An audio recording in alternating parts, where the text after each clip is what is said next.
Do you have one of those friends, you text them, you message them, and you never hear back from them, and they make you call them? What is up with that? Arlo, I'm just kidding. I just like to pick on him. It's kind of fun. There are times as believers that it seems like God is silent in our life, and that's what this Sunday's message is about, when God is silent. In Psalm 13, David writes a song about a time in his life when it didn't feel like God was present. And so we're going to look at that this Sunday and talk about how do we respond and what do we do when God is silent in our life, or when we feel like God is silent in our life. The first thing you have to remember is that even mature Christians go through times when it seems like God is silent. A lot of believers throughout history have referred to it as a dark night for the soul. Let me read to you what David wrote. "O Lord, how long will you forget me? Forever. How long will you look the other way? Turn and answer me, O Lord, my God." You probably know how that feels. You probably had a season in your life that you were going through something, and maybe it was really dire. It was really severe.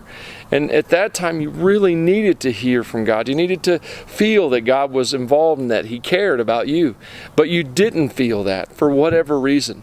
And sometimes those are times when we lose faith. But you should know that you're not alone. David had this to add: "How long will my enemies have the upper hand? Don't let my enemies gloat, saying we have defeated him. Don't let them rejoice at my downfall." Why does it seem like sometimes that God's just not involved in our current stress? And it usually seems to come in a time of dire crisis. A time when you really need to hear from God, or at least feel God's presence in your life. And there can be a lot of reasons for that. First of all, life with God is a relationship. It's not a magic 8-ball. Do you remember those when you were younger? Maybe not all of you, but the magic 8-ball, you would ask it a question, shake it up, and you'd get a random answer. Well, God doesn't give random answers. And relationships, no formula works on a relationship. Relationships are living, breathing, and they change from day to day. And it's the same with your relationship with God.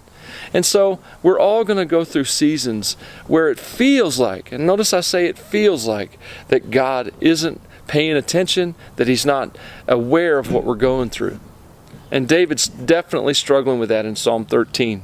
In fact, he says, "How long must I struggle with anguish in my soul, with sorrow in my heart every day? Restore the sparkle to my eyes, or I will die." You see, one thing about David was he didn't give up. He didn't go to prayer, feel like God wasn't there, and then just walk away. In fact, just the opposite. David respected and loved his relationship with God. So when he felt upset with God or angry at God, out with it came. Psalms, the whole book of Psalms is filled with these kinds of prayers from David, a man who's like in a real, vibrant relationship with God. And so realize that when it comes to these seasons, the best thing you can do is be honest with God. When you pray, be open with Him and talk to Him and really express how you feel.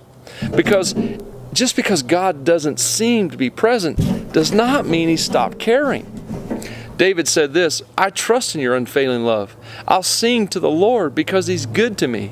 You see, even though David was having a hard time with the fact that God wasn't answering his request or answering his prayer, David knew he could trust God's word. And he could trust God's goodness. He could trust God's word because prophets had come to David and told him the future and told him that he had a heart for God, that he was a man after God's own heart. He could trust God's goodness because of his own story with God and also the story of his nation. God had showed up in David's life many times and delivered him. In fact, it was God who found him when he was just a shepherd boy and made him a king, who in Psalm 13 is crying out to God and yet feels like God is distant and God is not close. So sometimes it can feel like God is silent, that the heavens are made of iron, and that we can't sense His presence or hear His word.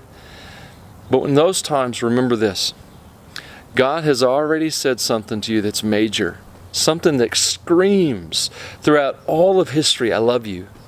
And that statement He made is the statement of Jesus on the cross. God, through Jesus, gave Himself for you. He loves you. And on the cross, God has said everything that needs to be said about how much He values you. The cross is all the validation that you need. If you don't have a church home, I'd love to invite you to Ordinary Faith this Sunday. We're going to be talking about times in our life when God seems silent. And it might encourage you, and I would love to do that.